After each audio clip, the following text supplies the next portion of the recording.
So we should be live.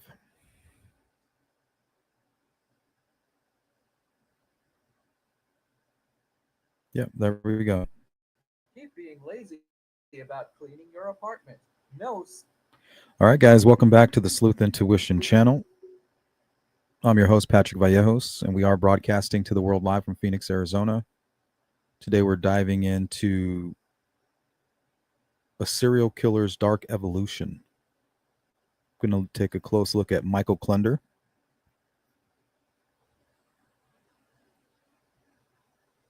We'll look at his early years. We'll go through his entire criminal history in detail.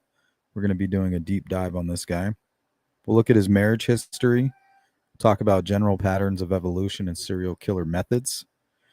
And then throughout this entire live stream, we'll kind of be tying in Evansdale and why he makes a good choice as far as a person of interest who might be responsible for that. And then we'll also go over the reasons why he may not fit that role. So that's what you can expect in today's live stream.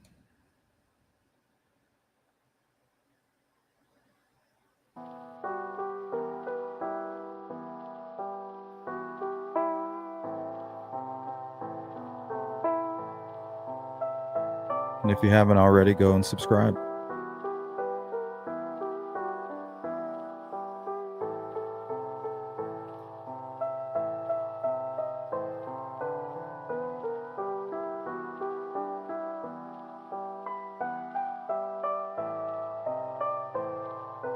Should be,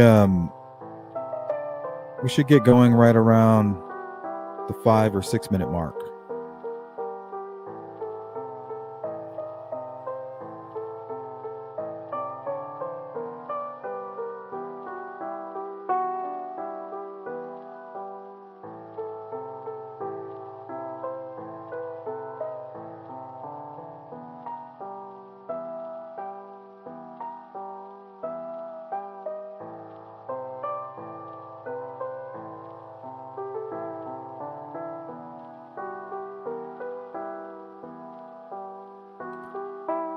Welcome in, everybody. Feel free to leave a comment. Today's Thursday, July 17th, 2025. Today we're going to focus in on a very disturbing individual named Michael Klunder.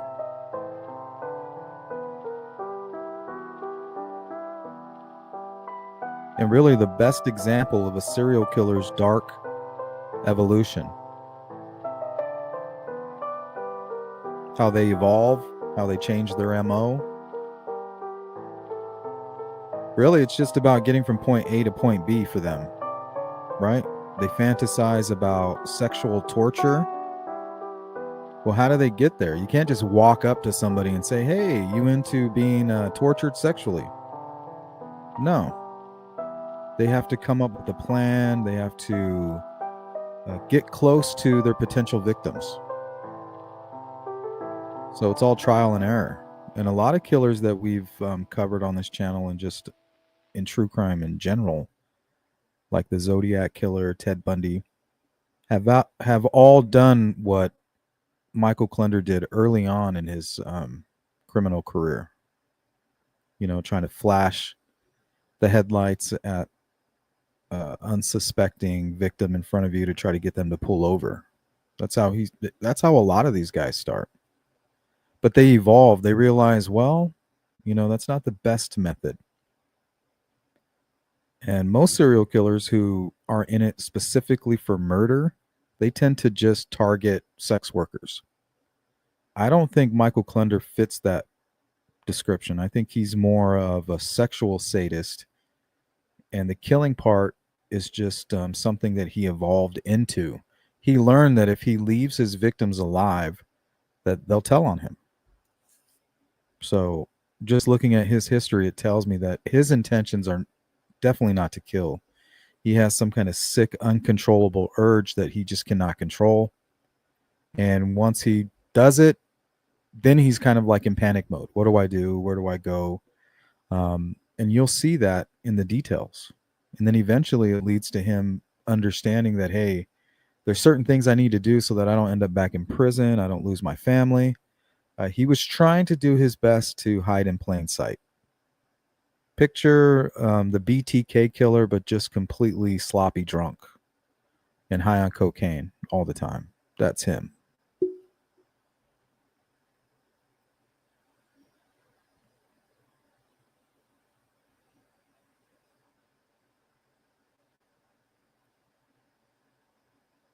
That is Klunder. Straining my eyes over here. There we go. I got this bright light in my face.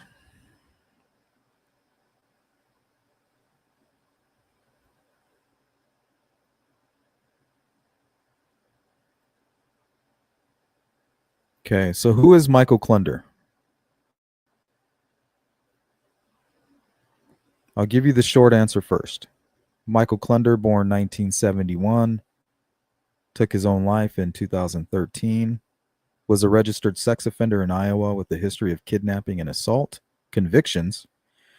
He kidnapped two girls in 2013, killed one, and then took his own life shortly after. That's the short answer. If you want the long one, you need to stick around.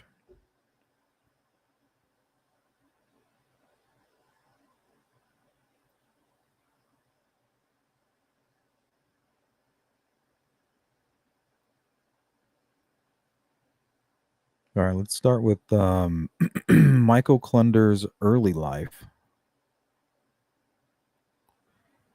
Throw up some of these photos I have loaded up. So he's pretty young here.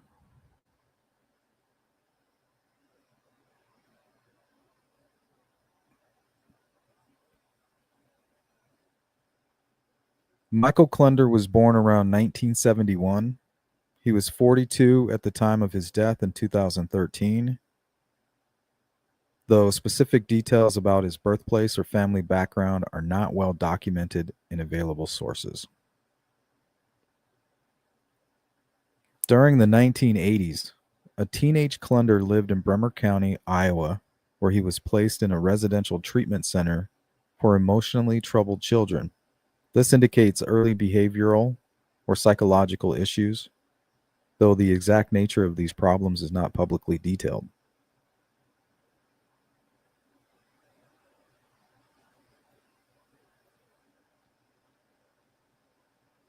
Klunder was ordered to undergo sex offender treatment as a teenager, suggesting that he exhibited concerning behavior related to sexual offenses before reaching adulthood.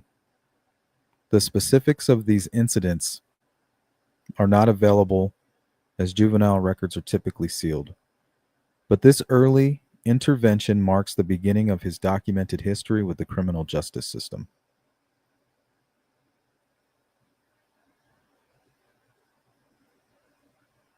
No public information provides insight into Klunder's family life, upbringing, or socioeconomic background. Unlike his later years where he lived with his wife in Stratford, Iowa, his childhood environment remains largely unreported.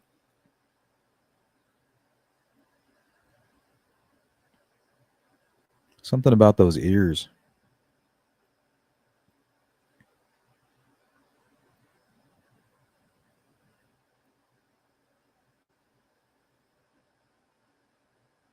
All right, let's take a look into his criminal history.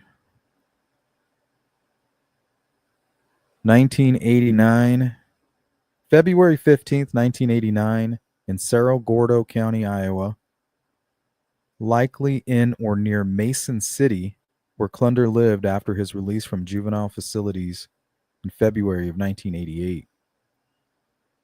Klunder was charged with second-degree burglary, though specific details about the targets, whether it was a residence or a business, or his actions attempting to break in, are not fully documented in public records. The charge suggests he tried to unlawfully enter a property with intent to commit a crime, likely theft or assault. Klunder was also charged with assault, specifically with intent to cause serious harm, indicating a violent act or threat against a person. The victim's identity and the exact nature of the assault, whether it was a physical attack or threat with a weapon, are not detailed in available sources. But the charge reflects his early violent tendencies. The incident occurred shortly after Klunder turned 18, marking his transition from juvenile to adult criminal from the juvenile to the adult criminal justice system. His prior juvenile record, including a 1986 assault on a 15-year-old Ev Leisure Ganson in Kensett, where he pointed a gun at her and attempted sexual assault.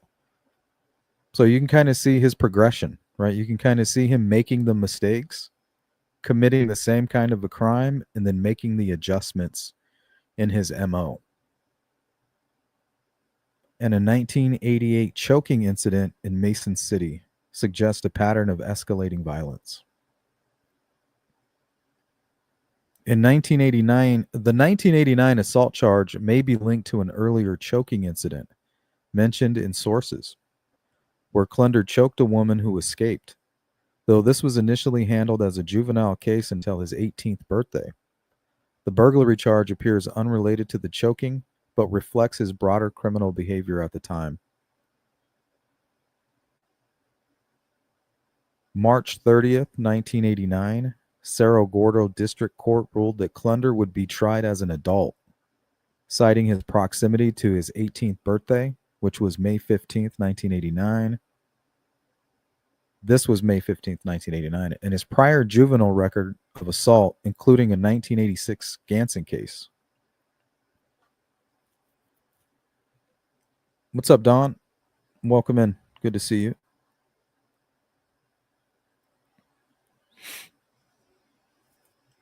All right, let's go to May 17th, 1989. Klunder accepted a plea deal, a plea bargain, resulting in a 5-year prison sentence for second-degree burglary and a concurrent 2-year sentence for assault with intent to commit serious injury. He initially faced up to 10 years, but his youth and potential for rehabilitation led to a lighter sentence. June 15th, 1989.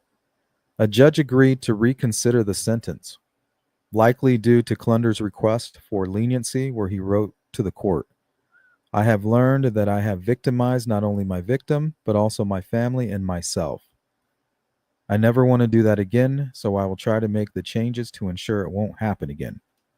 We have to remember he's locked up in prison, so there's no temptation for him, right? He sees a young girl and he can't control himself. He says, "Oh, well, she's just out here in the open. You know, I'm going to go do what I need to do, and hopefully I don't get busted." Well, in prison, all he has is a bunch of dudes walking around. He has no temptation. What's he going to do? Grab one of these grown ass men as they're walking by his jail cell and then try to place his body in some closet on the opposite side of the prison? No, he has absolutely no temptation. But the moment this creep gets out there in the public and he starts seeing all these young girls walking around, he starts plotting and fantasizing, and nobody's safe at that point. And you can see how he changed victims. He started with an older woman, but she fought him and got away. And he's a large guy, but he's strong. Everybody that knows him, they state, yeah, he's known for lifting weights and things like that. So a grown woman fights back. He realizes, well, she's not as vulnerable as I thought. So then he goes directly to 2, 3-year-old children. But he doesn't kill any of them. He hasn't evolved into that yet. He has to suffer through prison to realize, hey, I can't stop what I'm doing, but I don't want to go to prison next time I do it. So I need to kill my victim so that they don't go running to police and point at me and saying, there's your guy.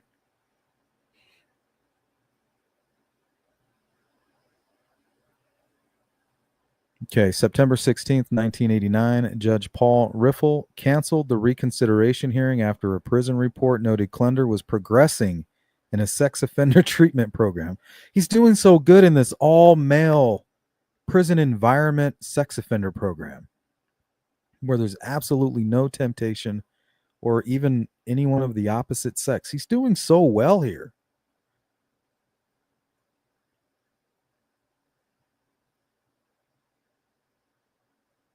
Okay, Klunder served just over 2 years of his 5 year sentence, released August of 1991, due to Iowa's sentencing policies, which allowed inmates to earn credit for time served. He was also ordered to undergo sex offender treatment during his imprisonment, reflecting concerns about his sexually violent history, which began with juvenile offenses. So we're kind of seeing the evolution. So he hasn't been out long. We're going to fast forward to December 15th, 1991. In Mason City, Cerro Gordo County, Iowa. So here, maybe I can show you guys. I screenshotted some maps so that you can constantly keep Evansdale in mind, because there is a very strange pattern that developed in today's investigation anyway. And we'll save that for the end of the video.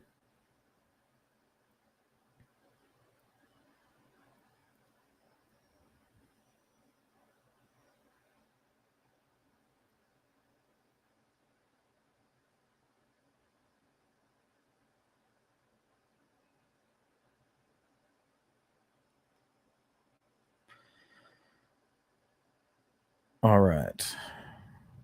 So, this was in Cerro Gordo County.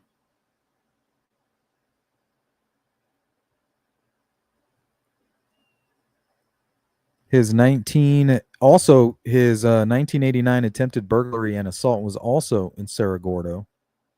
So let's go over there. Right here. Cerro Gordo County.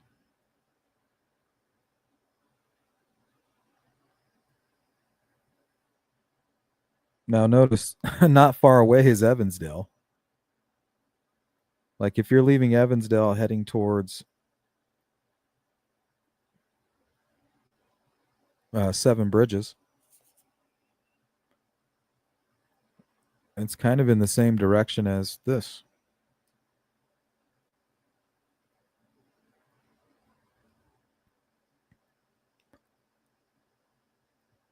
So it says likely in Mason City, where Klunder lived after his release from juvenile facilities in February of 1988.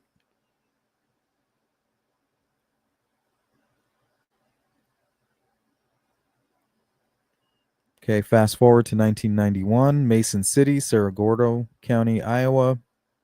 A 21-year-old woman whose identity is not publicly disclosed in available records to protect her privacy.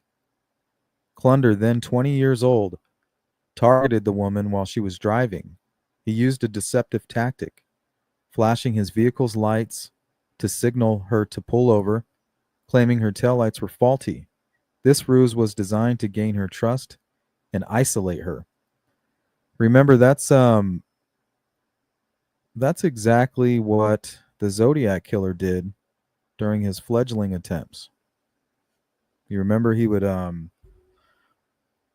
flash his lights, and then he would finally get the person to pull over. She's terrified, like, please don't kill me. He's like, I'm not trying to hurt you. There's something going on with your back tire. Let me tighten it for you. So the Zodiac would go get a tire iron, and instead of tightening the tire, because obviously there's nothing wrong with the tire, it's just fine, he lied. It was a ruse. But now he actually loosens all of the lug nuts, so when she goes to leave, the tire will come falling off, and he'll come and kidnap her and her baby. So you have to remember, these offenders are trying to get from point A to point B. Usually it starts with a psychopath's mind, right? No empathy for anything, looking at people like trash. And then the sadistic sexual side of it, where they begin fantasizing The only way I can get excited is if I think about torture, mutilation, the pain and the pain on somebody's face. Okay, well, how do I get that? That's where my happiness is. The only way I'll be happy is if I do these sadistic things. Well, how do you get from point A to point B? It's not that simple, right? So in this case, Michael Klunder said, in order for me to get from point A to point B, I'm going to use this tactic. In order for me to get close to my victim, I'm going to use this whole flashing my lights at you, get you to pull over, and then I'll strike and attack you, right? How do I get this lone woman on a dark, abandoned road? Well, I get her to pull over there for me, right? So it's the struggle trying to get from point A to point B, I think, is visible um, in the crimes that he's perpetrating and how he tries to cover them up and how he evolves. First, it starts with kidnapping and then putting children in the dumpster, right? He didn't take their lives. Well, later on, as his victims begin to escape his custody, they begin reporting him, pointing him out in court, and sending him to prison. So every time he gets out of prison, he knows he's going to reoffend. It's just this time he's going to do his best to get away with it. How do I do that? How do I get from point A to point B? Well, I'm not going to do this flashing my lights bullshit. What I'll do is I'll lure not older women or target older women. I need to find somebody more vulnerable, young women. So he begins targeting them by using a ruse, kind of getting them to trust him, offering them money, jobs, and opportunity. Because I don't know about you, but when I was around the age of like anywhere between 10 and, I mean, probably from the age of 10, but before I could legally work, I was working. I was doing people's yard work, I was washing cars, I was doing chores. Like I was, my pockets were always filled with money as a kid. Um, so I would jump at that type of opportunity. So somebody could have easily have kidnapped me if they offered me a job. Like, hey, I have a mower, I have this. If you want to come mow my lawn, I'll give you $100. I would drop whatever I was doing. I wouldn't tell my parents. I'm just thinking money, money, money, money, money.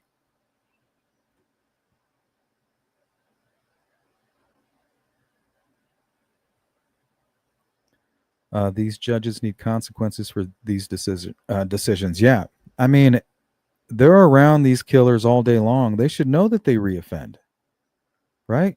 Didn't I just see you last year? You're molesting other children. You told me that you changed. You had all this good behavior. You're in these sex offender programs. Here you are again in front of me. It's like, what do you think they were going to fucking do? You didn't punish them.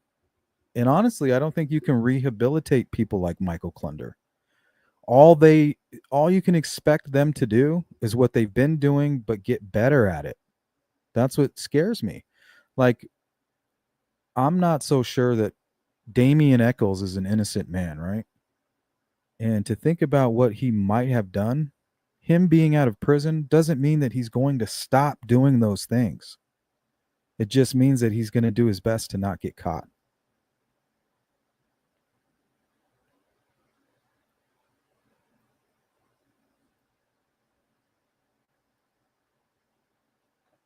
All right, let's continue on here. So claiming her tail light was faulty. So flashing the lights, pull over, your tail lights are faulty. This ruse was designed to gain her trust and isolate her, right? He's going to shortly learn like you don't target young, vibrant, athletic women. You have to find somebody more vulnerable. So he's learning this through trial and error. His intent was to abduct her, but the exact nature of his planned actions beyond kidnapping, whether that's sexual assault or murder, is not fully detailed in public sources. I don't think he intended to kill. That's not what drove Klunder. I think the murder became a byproduct and something that he evolved into. I think for some sadistic killers, I think it is something that is a big part of it, right? Taking the life, the power to do that, maybe believing they might be like your slave in the afterlife. We've heard that. People say that. But then we have people like Richard Allen, right? That's why the Evansdale case And the Delphi murders might be so similar because the people who perpetrated the crime, they have a lot in common. So I don't know if Richard Allen's intention was to murder Abby and Libby. From our understanding of what we know as factual information, he says his intent was for a sexual assault. So that's what's driving him. And that reminds me of Michael Klunder. He can't control himself. He's out of prison for a year and he can't control himself. He knows it. That's why he ends up taking his own life later on in 2013 because he knows it'll never stop. He'll continue to destroy lives, including his own and the people around him, but he cannot stop. There's no stopping him. He's only going to get better at hiding.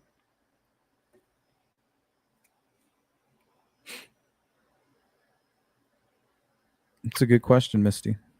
Good question.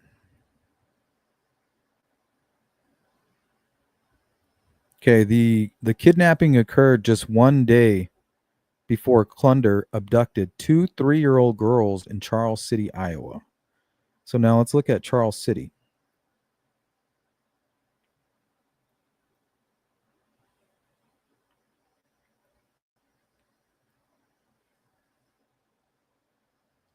Okay, so you have Charles City up here, the top of the screen. Take Highway 218 down, and look where it takes you. About an hour drive, you're in Evansdale.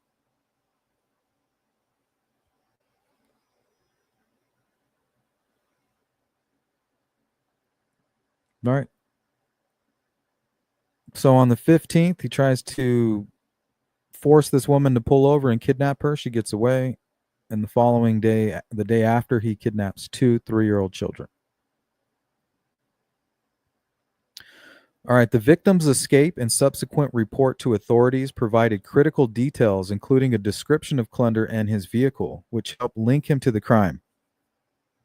Okay, this is when Klunder says, I should have killed her. Right? Let me read this again. The victim's escape and subsequent report to authorities provided critical details. Now, how does a sexual sadist, a violent offender, prevent victims from providing critical details? Well, the only way to do that is to take their lives or to keep them imprisoned. And some do that as well. Some do imprison women for years until they either die, have multiple children discovered. That's actually another psycho consideration, I think. Well, I don't want to kill them. I'll just keep them a prisoner for the rest of their lives, which actually happens. What's up, Misty, Karen, Jari, Hiawatha? What's going on, Jari?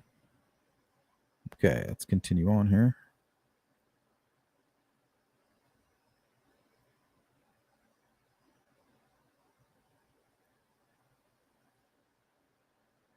All right, let's look into the day after. So the following day, his unsuccessful abduction of a woman. She's reported the crime, given his full description. Law enforcement are looking for him. The following day, December 16th, in Charles City, not far from Evansdale, where Klunder kidnapped a 21-year-old woman the previous day. Two 3-year-old girls whose identities are not publicly disclosed in available records to protect their privacy. One of the girls was the daughter of an acquaintance of Klunder, which reportedly motivated his actions. Merely an excuse, right? That's what a psychopath will do. Well, I didn't do it because I'm sick. I did it because such and such disrespected me. If they wouldn't have disrespected me, I wouldn't have, kidnapped these two 3-year-old girls or these two 3-year-old children. But it's just another delusion that they kind of put on the scale to get them to jump into action. tip the scale a little bit so they can make this fantasy actually become a reality.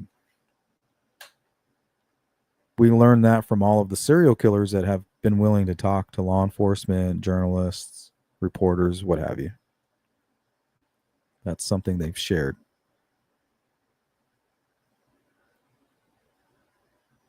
Klunder abducted the girls from an apartment complex in Charles City. Exact method. Hold on. The exact method of abduction, whether he lured them or used force, is not fully detailed in public records. But his approach likely exploited their vulnerability as young children. Reports indicate Klunder was angry at the mother of one of the girls, suggesting a personal motive. This distinguishes the crime from a random act, though his broader pattern of targeting vulnerable individuals aligns with other offenses. So, to me, it's kind of like when you're playing darts, right? You're trying to aim for the bullseye, but you go a little to the left. And you're like, okay, I need to adjust to the right. You adjust to the right. Oh, now you're too far to the right. So now you know to go right in the middle. So that's what Klunder's doing. He attacked an older woman. He's like, man, this is way too tough. But he's sexually motivated. And then he kidnapped. He says, well, it's going to be really easy to kidnap children. I'll just do that.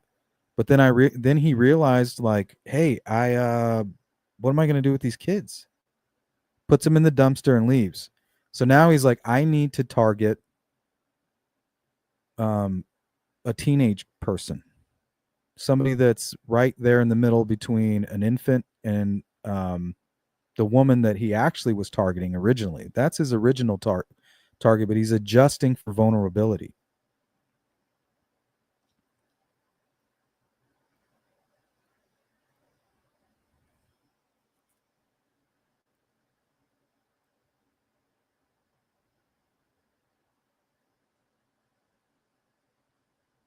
After abducting the girls, Klunder placed them in a garbage bin, where they were later found alive.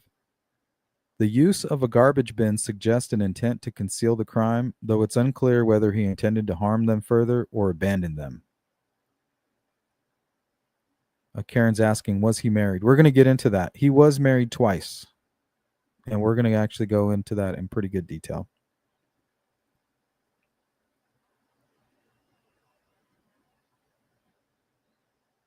The girls were discovered alive in the garbage bin, likely due to a prompt response from authorities following their disappearance. The exact timeline from abduction to recovery is not specified in available records, but the incident was resolved quickly enough to prevent serious harm or death. The fact that the girls were found alive contrasts with Klunder's later 2013 crime where Kathleen Shepard was killed, indicating a potential escalation in his violence over time.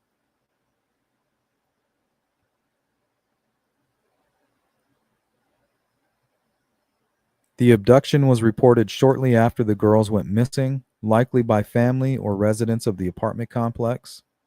Authorities connected this incident to the Mason City kidnapping on December 15th, the day before. Both occurred within 24-hour period in northern Iowa and involved similar predatory behavior.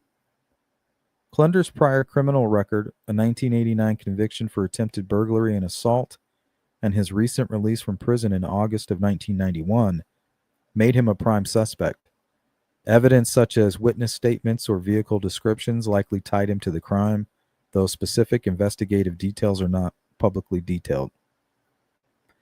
He's beyond dangerous, Misty. It's like he can't even control himself. He's just doing his best to contain it and try to live a normal life at the same time. That's pretty scary.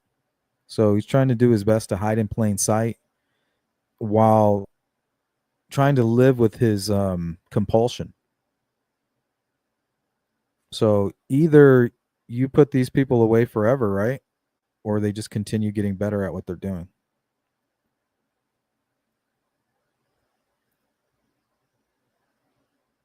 Klunder was arrested soon after the abductions, facing charges of kidnapping for both the Charles City and Mason City incidents.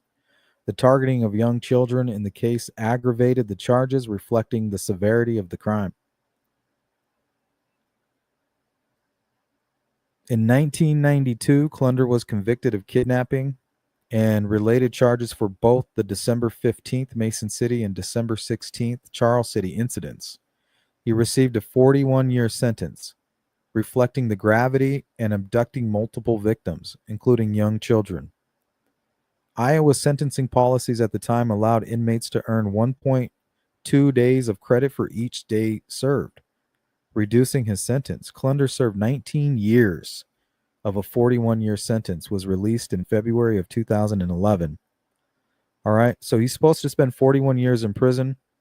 He only served 19, and it's only a few years that he's out of prison before he goes and completely destroys lives with no remorse. And then decides, oh, well, I got to take my own life because he knows he'll never stop. He's like, well, I tried to make adjustments. I tried to do this, this, and that. The only obvious answer is I have to take my own life because I'm not going back to prison.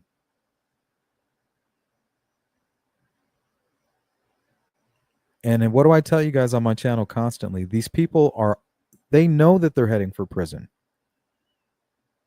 They've considered that. They know that they cannot stop doing what they're doing. They cannot stop.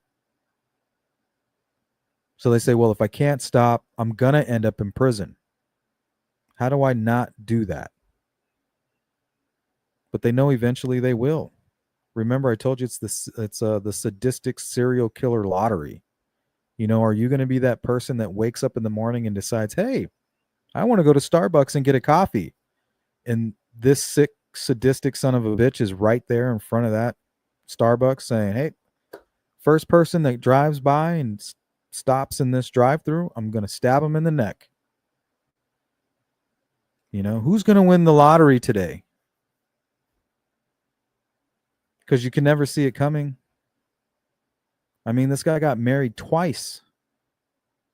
How is he capable of hiding this demon? That's what he is. He's a demon. I don't know about you, but I can see broken angel wings through a trench coat. You ain't fooling me. So how do you hide this monster? I just don't get it. But their ability to hide like a chameleon is another scary part of it all.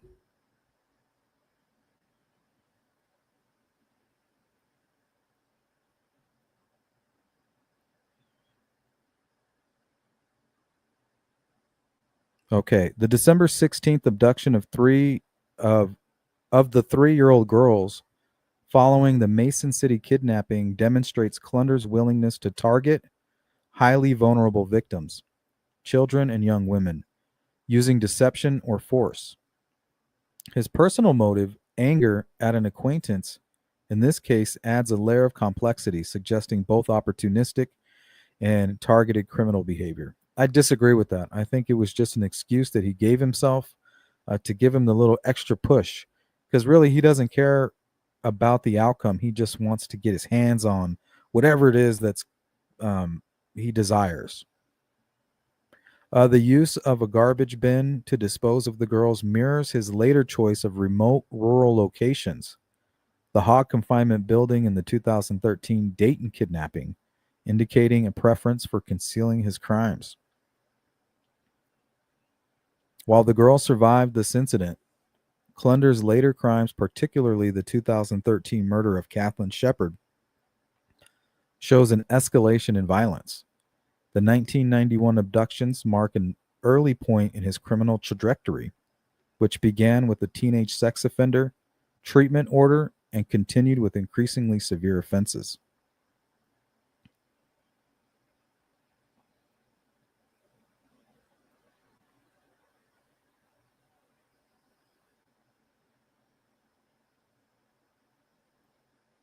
Yeah, he didn't want to go back to prison.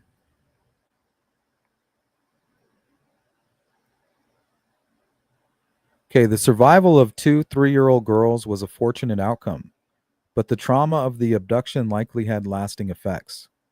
Though public records do not provide follow up details to protect their privacy, their rescue contrasts with the tragic outcomes of Klunder's later victims, such as Kathleen Shepard.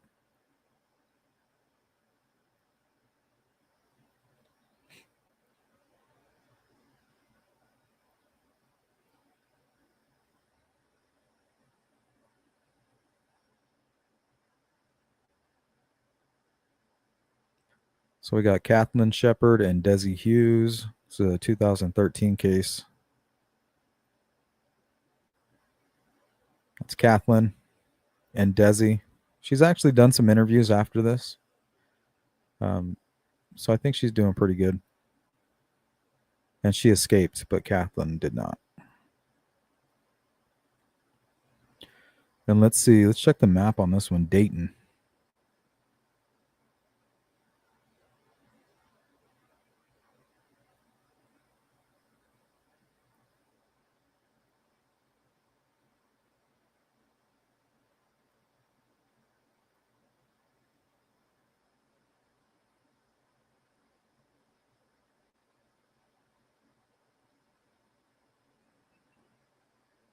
Mm,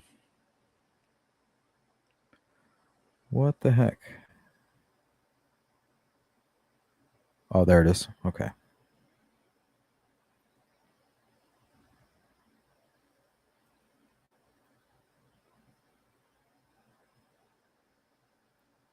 So we have Evansdale here and Dayton over here.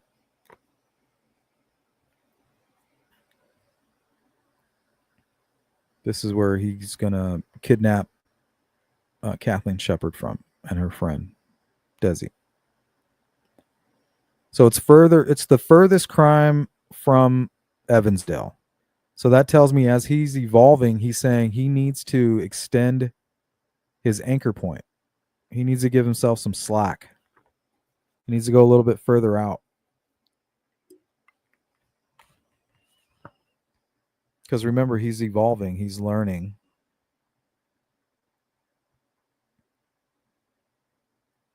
Okay, let's continue on here.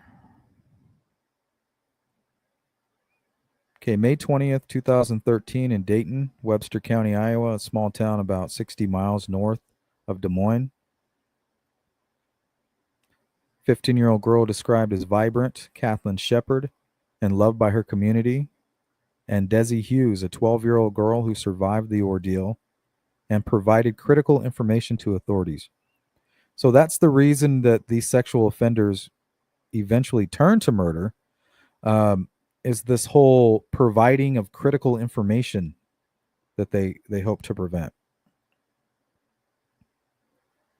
Klunder abducted the girls near a school bus stop in Dayton at approximately 3:30 p.m. He lured them into his red pickup truck, likely using deception, well, he did, consistent with his 1991 tactic of flashing lights to trick a victim in Mason County. So he promised him work. You guys want to make $100? If I was at that age, I mean, that's all I would see is money signs. Like, hell yeah. I'd be thankful. I'd be, hell yeah, thanks.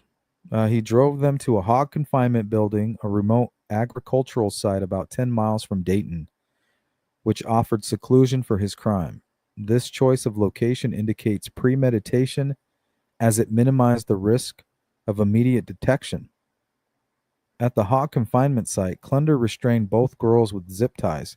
See, notice how one man is controlling two victims, but he's using zip ties and he's tying them. He's restraining them. And we look over at Delphi and we try to figure out how Richard Allen did this alone, and there's no ligature marks like this. It makes you wonder, were there other people involved? Because when you see it done, one perpetrator doing exactly what Richard Allen did, there's always some tying up, zip ties, or people being confined, restricted, not just a gun, pointing at them.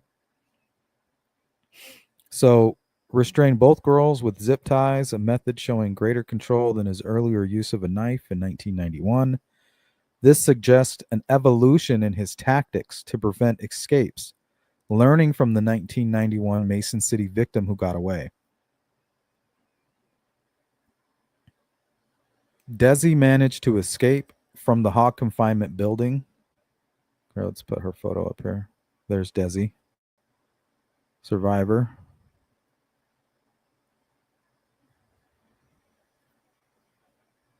Though specific details of exactly how she broke free from the zip ties or exploring a lapse in Klunder's attention are not fully detailed in public records.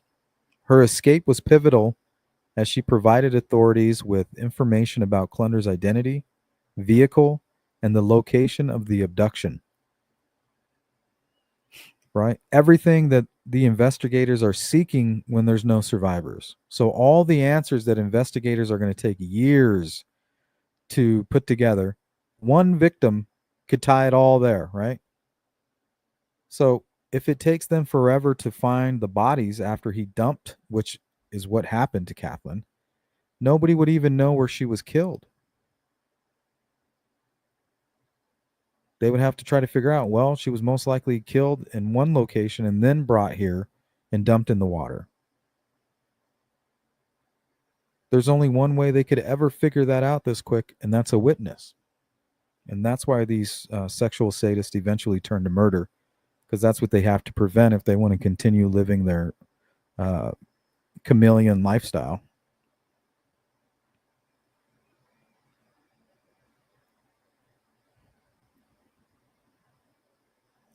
Kathleen was not as fortunate. Klunder killed her, inflicting extreme violence. Her body was found on June 7th, 2013, in the Des Moines River near Ogden, Iowa, about 10 miles from the abduction site.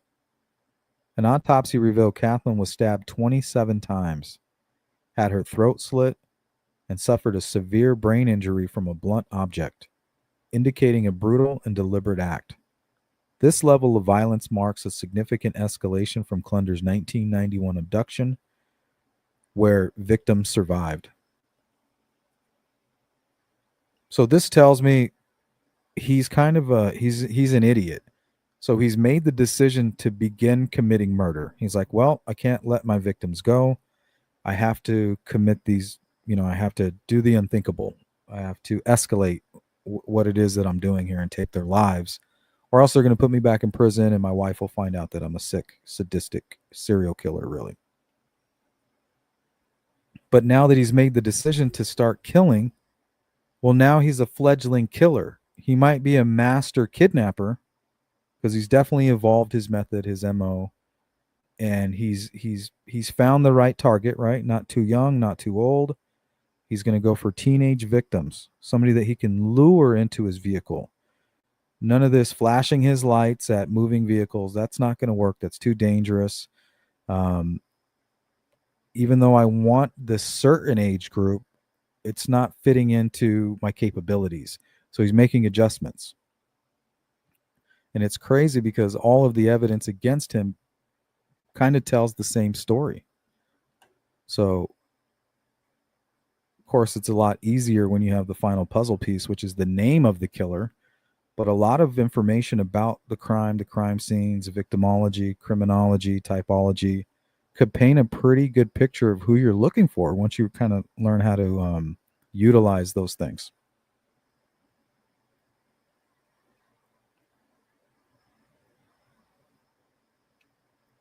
Later on May 20th, 2013, Klunder was found dead at another rural property in Webster County, having died by suicide from self-inflicted injuries, likely a gunshot or stabbing, though exact details are not specified in public records.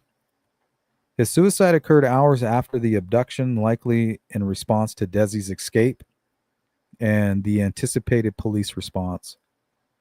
Evidence, including Kathleen's blood, was found on Klunder's body, in his red pickup truck, and at the hog confinement site, conclusively linking him to the crime. All right, let's catch up on the chat real quick. Sensei, what up? Curious Contrarian, what is up?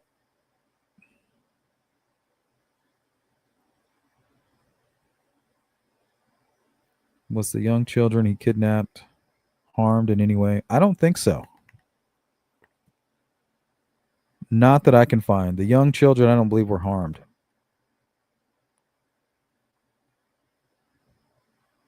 So you can kind of see his mind, a little mouse on a wheel spinning in his head, right? Well, I can just pick up these victims and carry them with me.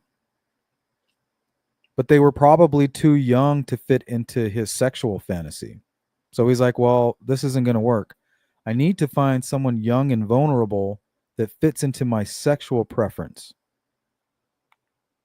or maybe closer than a 3-year-old might. It's you can just see him over adjusting. Too old, it's like Goldilocks. What's up, Cindy?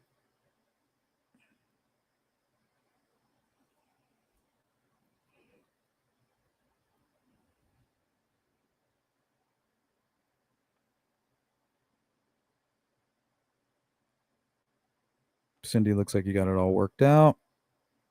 Okay. So Desi Hughes escaped, and report to authorities triggered a rapid response from the Webster County Sheriff's Office and Iowa Division of Criminal Investigation. Her description of Klunder and his vehicle allowed police to identify him quickly, given his status as a registered sex offender with a prior kidnapping conviction. Authorities searched the Hogg confinement site, finding physical evidence such as blood and zip ties that corroborated Desi's account and confirmed Klunder's involvement. The discovery of Kathleen's body in the Des Moines River on June 7, 2013 followed extensive searches, with the autopsy providing further evidence of Klunder's brutality. Kathleen's blood was found on Klunder's body, in his truck, and at the Hogg confinement site, directly tying him to the murder. Klunder's red pickup truck was identified by Desi and matched descriptions from the crime scene, consistent with his use of vehicles and prior crimes. 1991 Mason City kidnapping. The use of zip ties to restrain the girls showed a calculated approach, differing from his early reliance on a knife or physical force. So that kind of made me think about Delphi as well. The fact that Richard Allen, it was so easy for him to just take that next step. When we see somebody like Michael Klunder taking them some time to kind of get to the killing phase, how is it that Richard Allen can just make a split decision, from just a sexual attack to, okay, I'm going to kill both of these girls in Delphi with Abby and Libby? It took Klunder, he had to evolve into this after, a lifetime of crime. That makes me wonder about other victims when it comes to Richard Allen, is what I'm getting at. How could it take somebody like Klunder so long to take that step of taking somebody's life, but somebody like Richard Allen, he can just go up. It's just an afterthought.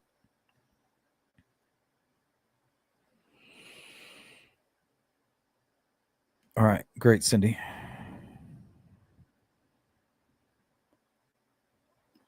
Okay, the choice of a Hogg confinement building in the river for body disposal indicates an attempt to conceal evidence, reflecting a more sophisticated method than a garbage bin used in 1991.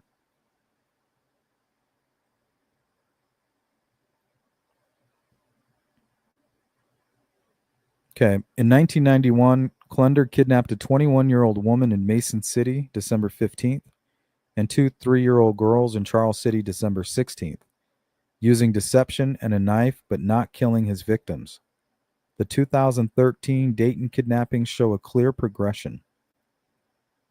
Targeting girls at a bus stop and using a remote Hogg confinement site suggests planning, unlike the more impulsive 1991 abductions.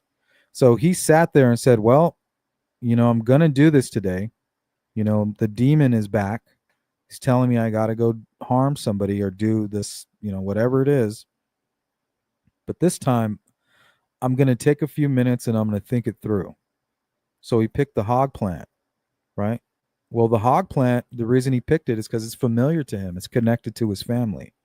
So the fact that he picked that hog plant tells us about the killer, right? Why did he pick it? Why Delphi? Why Evansdale? Why? Because it's telling us something about the perpetrator. And then hindsight, right? We know who the perpetrator is, and now we know that he's connected to that facility personally. It wasn't just random. There's nothing really random about these types of killings. It might be something subconscious to the killer, but and he might be attempting to make it random, but there really isn't anything random. And I think that's the hard part for these investigators is finding that out before it's too late, and it's not that easy. I think they're getting better at it. I know we are.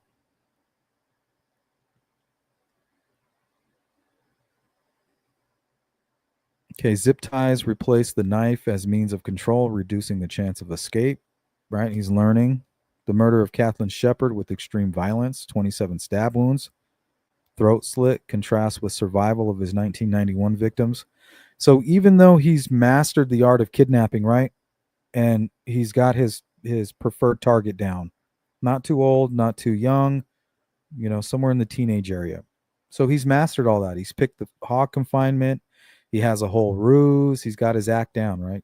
He's going to convince his victims to come get in the car. He doesn't have to violently attack them and drag them away. He's mastered all of that. He had his entire life of criminality to figure that out. But this was the first time or the second, depending if he had anything to do with Delph or with Evansdale. Um, so for him, it may have been his best kidnapping, right, in his mind, but it was a fledgling killing because this was possibly the first time he's decided to take a life. Dumping Kathleen's body in a river was a more calculated attempt to hide evidence than the 1981 garbage bin. So it also makes me think about existing serial killers or people like Ted Bundy, um, or even some who are only known for like 10 crimes, like 10 killings or something. What if the 10 killings is just another stage of their evolution? Like maybe they were known for trying to flash lights at their potential victims and nobody ever stopped. Or they did stop and they committed the murders and they think it's a serial killer over here, but one state away, it's the same serial killer who's just changing and evolving, kind of like Michael Klunder. So they might have been arrested like Israel Keys for the 12 or the 13 murders, but maybe that's just one um, bundle. Maybe there's a whole nother other bundles out there across the country with different MOs, different weapons, different methods, but the same killer.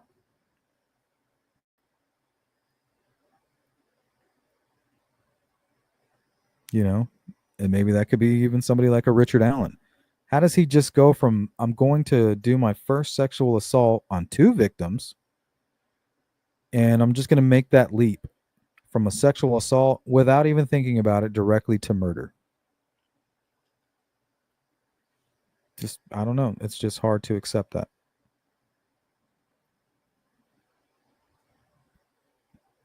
All right, the Dayton kidnapping similarities to the 2012 Evansdale murders of Elizabeth Collins, who was 8, and Lyric Cook Morrissey, who was 10. Pairs of young female victims, rural Iowa settings, and Klunder's familiarity with Bremer County, where the Evansdale victims' bodies were found at Seven Bridges Wildlife Area, led investigators to examine him as a suspect. However, cell phone records placed Klunder in Stratford, Iowa on July 13th, 2012, about 90 miles from Evansdale, and no physical evidence, DNA, vehicle tracks, anything, linked him to the crime. In 2014, Evansdale Police Chief Kent Smock ruled him out, though some investigators like Black Hawk County Sheriff's Chief Deputy Rick Aben kept him in as an area of interest in 2013. The 2024 Taken Together docuseries revisited this but found no definitive link. Klunder's release in 2011 after serving 19 years of a 41-year sentence for the 1991 kidnappings due to Iowa's policy of granting 1.2 days credit per day served drew significant criticism. Iowa Senator Jerry Benn and others argued that stricter sentencing could have prevented the 2013 crime. Right? Same with Emily Pike. Same thing. She was doomed. A loophole in Iowa's sex offender residency laws allowed Klunder to live near a school in Stratford with his wife, Lisa Fligsted, because his 1991 adult victim exempted him from restrictions. This fueled public outrage after the Dayton incident.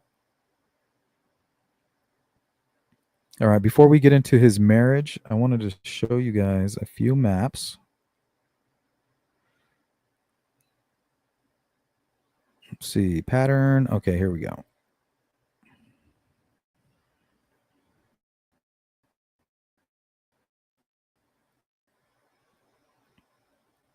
Okay, this was very interesting. This is something I always do with certain cases. What's up, Fishy? Yes, it's scary, Contrarian, because they try so hard to hide it. You know, it's a guy married with children, and maybe one day on his way to work, he's going to rape and murder somebody in your community. And while you're talking to him about what you saw on the news and how horrible it is, he's responding with, "Oh my God," you know, in similar fashion.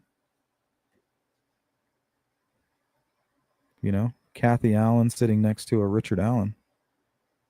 Okay, so this is Klunder's home addresses as an adult in Iowa from the early 90s to when he passed away. And I want you to notice where Evansdale is. It's right here. And typically, killers are going to have an anchor point, right? They're going to have an anchor point. And all of the locations that he selected to live, the anchor point seems to be right here, somewhere here in the middle. So he's very familiar with this area. So let's look at the crimes that he committed. Let's look at those locations.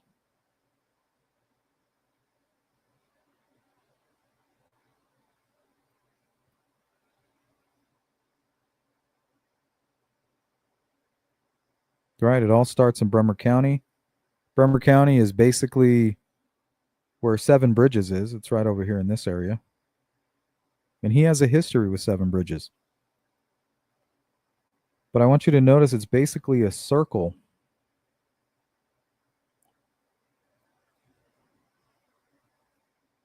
So you have Dayton with Kathleen, Cerro Gordo County, Charles City, and Bremer County. And then you have Waterloo.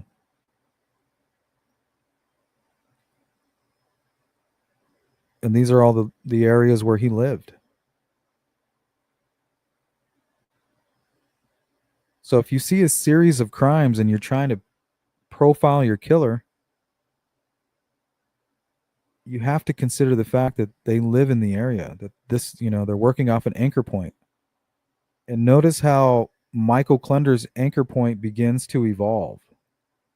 See, in his final crime in Dayton, where he shortly took his life after being discovered because one of his victims got away, Desi Hughes, Kathleen Shepard wasn't as fortunate, was in Dayton. But notice he's going a little bit further out.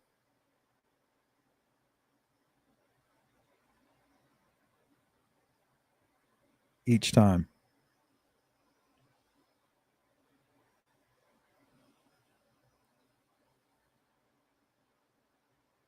And then when he was married to his wife in Stratford, right? That also hour and a half drive to Evansdale.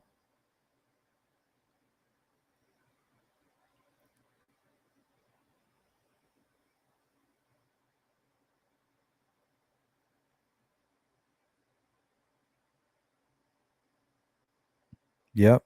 They're just getting better at hiding, Cindy. Don't trust anybody. And don't trust anybody with your children, especially the people who are eager to trust me, no normal person is eager to babysit. They're happy to,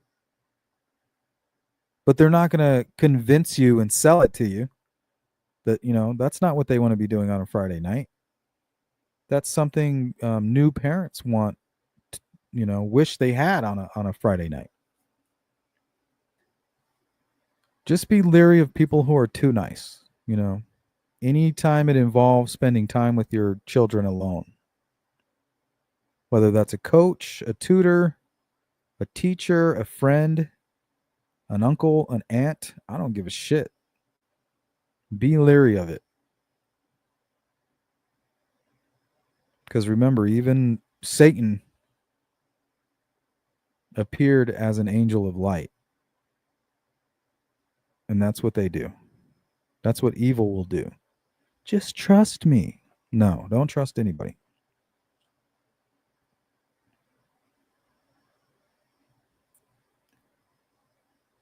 Okay, let's get into the marriage history of Michael Klunder.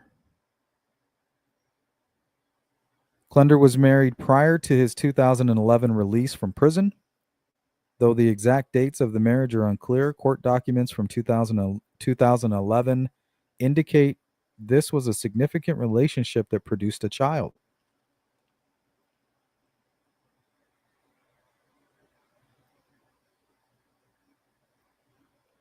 Klunder had a son with his ex-wife, and he attempted to establish paternity rights and visitation in 2005, but the court denied his petition, awarding sole custody to the boy's mother, citing the child's best interest.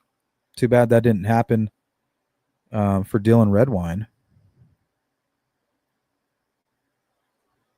After his release from prison in February 2011, his ex-wife sought a permanent protective order against him in Cerro Gordo County District Court, alleging physical abuse and threats. She claimed Klunder threatened to take their son in September of 2010 while he was still incarcerated. Klunder denied physically harming his ex-wife, but admitted to a history of cocaine addiction and a violent temper. He also denied causing intentional sexual trauma, though his ex-wife alleged otherwise. A no-contact order was in place during his imprisonment, which he claimed was initiated because her boyfriend threatened to leave her and take their 2 daughters. This marriage ended before his 2011 release, and the allegations of abuse align with his violent criminal history, including assaults and kidnappings.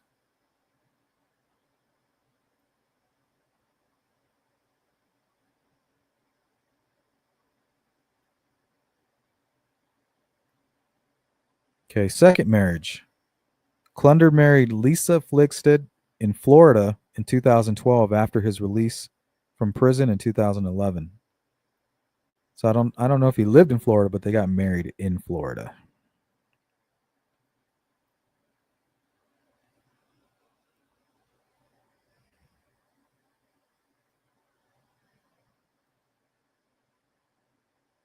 Okay, the couple lived together in a blue house at 924 Byron Street. I think I have a photo of that. There it is. It's kind of a cute little house. It's got a bit of Amityville vibes up at the top, but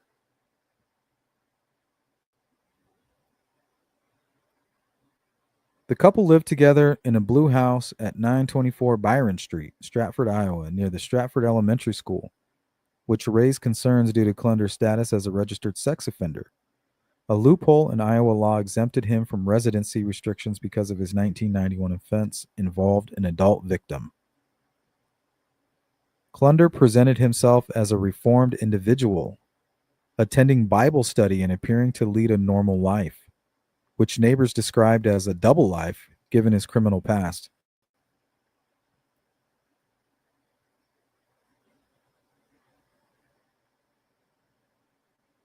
Let me see. Stop sharing. Okay, so who does that remind you of? Reminded me of Dennis Rader. He's just trying to do what Dennis Rader did. They all go through the same process. How do I get from point A to point B? Right? I'm a violent, sadistic psychopath.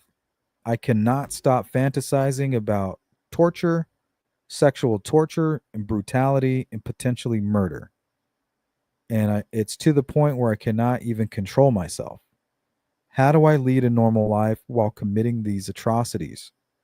You literally become Michael Klunder or Dennis Rader. Um, they basically did the same thing. It's just who did it better, who was able to conceal the secret better, who left less red flags.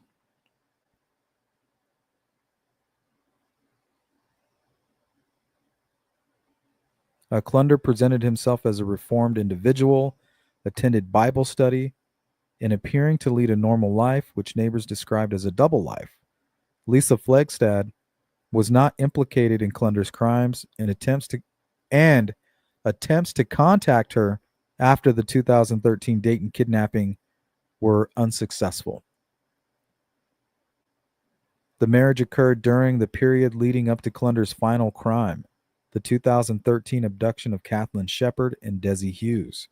His ability to maintain a facade of normalcy while living with Lisa in Stratford followed him to evade suspicion, or allowed him to evade suspicion until the Dayton incident.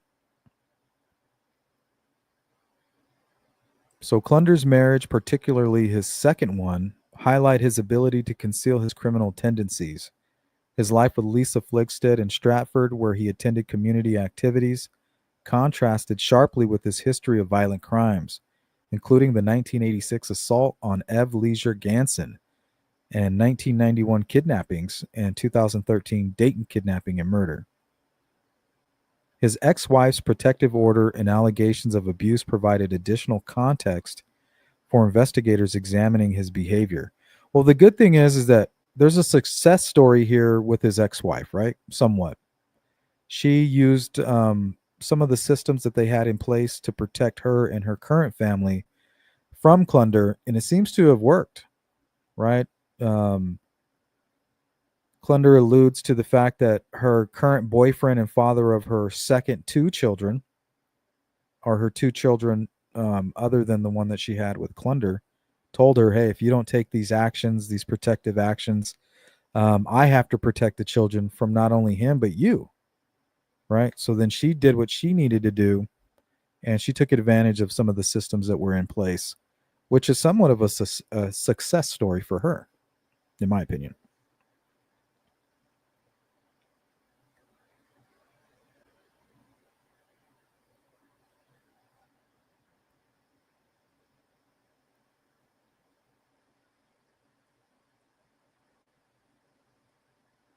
Let's go to Fishy. Although I genuinely love my nieces and I'm always happy to watch them, and I'm not a predator. Yes, of course not. Of course not, Fishy. But the predator is going to take that form, right? He's going to change his chameleon outer exterior into the form of somebody like you. It's more rare, right? Somebody like you is more rare. So don't expect everyone to be like Fishy. Can't hide the evil fact, the evil forever. No, and that's why it's good to have that God given discernment. It's very helpful on your journey through the valley of the shadow of death. All right, let's put this up here and let's talk a little bit about general patterns of evolution in serial killers' methods. Killers may improve their methods to increase efficiency or reduce risk. For example, they might shift from impulsive attacks to calculated planning, using better lures, weapons, or disposal methods. Ted Bundy initially used blunt force, but later refined his approach, posing as an injured person to lure victims, making abduction smoother and less suspicious. right? How do you get from point A to point B? How do you get from point A to point B? That's what Ted Bundy was thinking. How do I turn these sick, sadistic fantasies in reality? Well, I got to get close to my victim. How else am I going to completely destroy them? Right? I need to get close. Well, I'm going to act like a wounded person. Um, that's what evil does best, right? Kind of like the demon out in the woods, sounding like an infant or a young woman crying for help. Help me. But really, it's the devil, right? Luring you out. Come out here. Luring the good and using the good in you to destroy you. He's killing two birds with one stone. He's doing black magic and he's committing his atrocities. He also claimed to be demon possessed, just like the BTK. So he's using your goodness, like, oh my God, you're hurt. I'll be happy to help you. You know,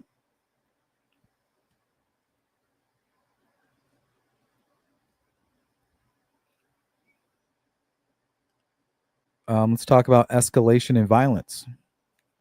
We see that in most killings, where we see the fledgling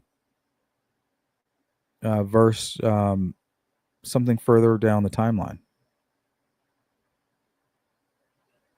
As killers gain confidence of their psychological needs and their psychological needs intensify, they may increase the brutality or frequency of their crimes. This can reflect a need for greater control, thrill, or gratification. Jeffrey Dahmer progressed from luring victims to his apartment to experimenting with preserving body parts, reflecting a deepening of his necrophilic fantasies.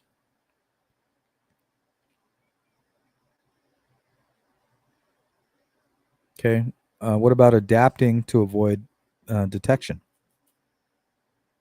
Especially these reoffenders. We know they're going to reoffend. So a lot of these child predators out here who haven't been busted in a long time tells me that they're more likely more sophisticated and able to hide their crimes, right? Extending their anchor point, adjusting who they target and the circumstances of their victims, the victimology.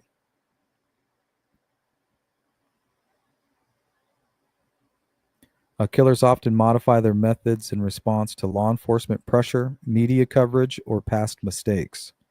This can include changing location, victim profile, or methods of body disposal. Dennis Rader varied his methods and went dormant for years to evade capture, resuming killings with altered tactics to taunt police. So, investigators are out here looking for 10 serial killers when really it could be five, changing up their methods, is what I think. Fishy, always pay attention when my daughter doesn't want to go somewhere. I listen. Yep. I would also pay attention when she really, really, really wants to. Not only does, I would pay attention to both because one could be a pre issue and one could be, the after.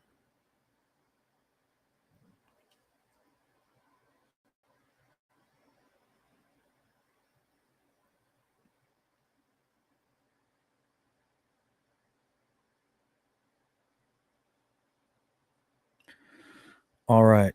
Victim selection. Killers may shift their target demographics, age, gender, based on opportunity, preference, or perceived vulnerability. And I think that's what we were dealing with Klunder, right? He's playing darts. Too far left, trying to hit the bullseye.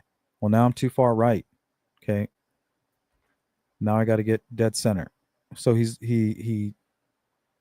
trying to fulfill his fantasy.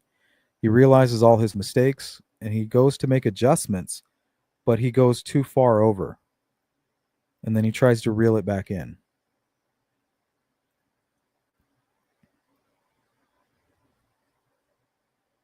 Hey, what's up, Frank? I'm very interested in the possibility that Richard Allen has other crimes under his belt. Well, we know how disturbed Michael Klunder was, and it took him a while to get himself to kill one of his victims. Right? He pulled off his best kidnapping. Right? He's not a very smart guy, but at this point, he's like, I picked the right victim. I got a great lure. I've practiced how I'm going to do it. He may have even practiced it on other young girls and they don't even remember, never reported it. So the kidnapping, he at that point had reached expert level, right? He's got the lure. He didn't have to kidnap. He got his victim to come to him, which is why a lot of these sadistic killers target prostitutes, right? I'll pull up and they'll get in my vehicle. When they first tried it, they tried to, you know, grab a kid out on the street and realize, hey, these kids are pretty fast. And some of my these victims that I picked are just too strong. I need somebody that'll get in my car. Maybe a prostitute isn't their preference with Klunder. You know, it seemed like his preference was a young woman, and then he just started evolving and changing based on vulnerability and how much resistance he can actually handle. For example, John Wayne Gacy initially targeted teenage boys, but later focused on young men he could lure under the pretense of employment.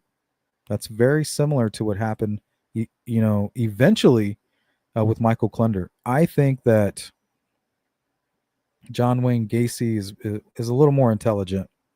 He's not as smart as he thinks he is, or as much as he got credit for, but I think he's a little bit smarter than Klunder. You can kind of see the mouse moving around in Klunder's brain. It's a little bit different with John Wayne Gacy. He was involved in his community, politics. He was a better chameleon, I think. He was better at hiding it for sure. Changes in the killer's mental state, stressors, or fantasies can drive shifts in behavior. For instance, a killer may start with non lethal crimes, assault, and progress to murder as inhibitions decrease. Like David Berkowitz, the son of Sam, began with stabbings but switched to firearms, citing a desire for quicker kills as his urges intensified, similar to the Zodiac killer.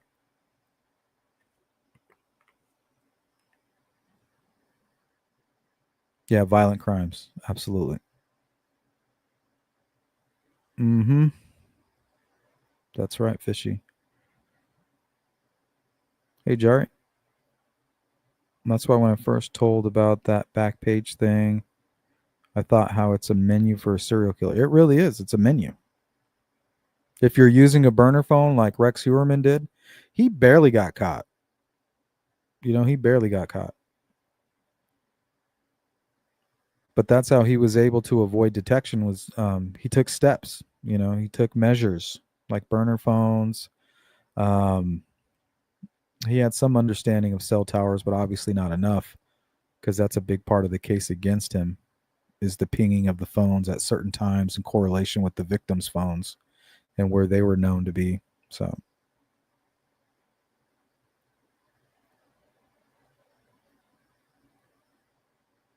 okay, Klunder, while not officially classified as a serial killer, as he was linked to one confirmed murder in 2013, exhibited a pattern of escalating criminal behavior consistent with how serial killer offenders evolve. His documented crimes provide insight into how his methods developed. So that's what we're really talking about here. If he wouldn't have taken his own life and one of his victims wouldn't have survived, he would have gone on to kill others, right? His goal, though, was sexual assault. He couldn't control it. For whatever reason, it's just something it's just embedded in him. He cannot stop. And he would never stop. That's why he took his own life. That's why he ended up where he was, and that's why so many lives were destroyed because he could not stop. I mean, how many times you got to send somebody to prison before they stop sexually assaulting and trying to kidnap women? It should you shouldn't even have to be one time, but you think once would be enough. So it's obvious that he had a compulsion. He couldn't stop it. So if you can't stop something so horrible, you can't get rid of that demon in you, the only other choice is to get better. Because if we learned anything from Richard Allen and all these other sadistic killers that are out there, a lot of them are cowards and they come out and say it. I couldn't take my own life. I couldn't take. And it finally took this to escalate to where he knew, and I'm talking about Michael Klunder, that he was going back to prison for him to take his life. So it wasn't enough for him to just not do the crime. He knew he was going to do the crime. And just like Brian Koberger, that's why he went to school, studied criminology. The reason that he walked the path that he did in life was because he knew eventually he was going to end up in prison, and he was going to try to educate himself to prolong that as long as possible. And that's what Klunder was doing. He just hit the end of his line. And the women who were posted on Backpage were unfortunately involved in things like drugs. They probably estranged from their family, disappearance. Yeah. Well, that's why they target prostitutes, Frank, is because typically they're addicted to drugs. That's what's driven them to such a career path, drug addiction. So that means that they're probably estranged from their family. They don't understand. And also, they're feeding that addiction. How do they feed that addiction? Well, what type of jobs do you know where you can be completely addicted to meth and go work a 9 to 5 without anybody saying, hey, can you stop picking at your flesh? Or can you not claw a hole through your computer screen? Or, the only thing you can do is sell drugs, make drugs, or be a prostitute. That's the only place it's going to be socially acceptable. So serial killers target that line of work because remember, they're trying to get from point A to point B. How do I turn this sick fantasy into reality? It's driving them. It's like a madness. Well, okay, well I got this madness. I'm obviously going to kill. How do I reel it in? How do I come up with a game plan so I don't end up in prison and humiliate my family? Well, first of all, I can't go and kidnap somebody off the street. That's too risky. I need a vehicle. They'll see my vehicle, they'll get a description of me, and maybe it won't work. And then I'm busted and then I won't be successful in what I'm trying to accomplish. Maybe I'll target a prostitute. That removes a whole part of what they have to accomplish, getting their victim close. And then the secondary issue is getting their victim to a secondary location. So, how do I get them in my car and then to a secondary location where I can then fulfill my fantasy, right? Where I can have my privacy to attack these people and to do the sick things that are driving me. The demon in them. Well, that's the best way. Target a prostitute. She'll get in your vehicle, or anybody that will get in your vehicle willingly. Typically, you need a ruse. But even with a prostitute, you don't need a ruse, right? They'll get into your car willingly, and nobody's paying attention. Nobody's writing down your license plate number. Nobody's paying attention to your description or your vehicle. And when it came to Gary Ridgway, they caught him because of his vehicle, but barely. Gary Ridgway had one like out of ordinary situation that stood out, and a prostitute and I think her pimp went looking for him, went looking for his vehicle, and I think eventually reported him. He was able to convince law enforcement that he's just a typical guy, right? I'm married, I have a job, I have a house. Basically, he was Richard Allen, had a kid and everything. So it took him some time, right? He's cleared, right? Gary Ridgway cleared. I I followed up on the tip about a red truck and he's cleared.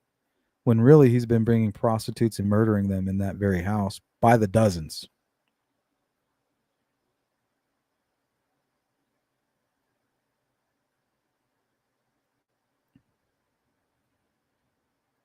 But guys, unfortunately, that is going to do it for all the time we have on today's live stream.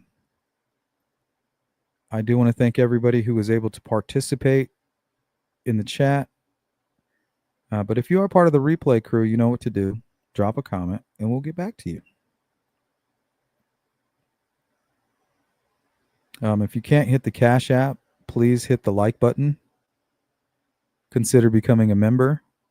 Big up to all my members, my moderators, my subscribers. Thank you guys for supporting my channel. And we're going to continue to stay busy. And you're going to see me again a little bit later today as well. So go ahead and drop a comment as we bounce.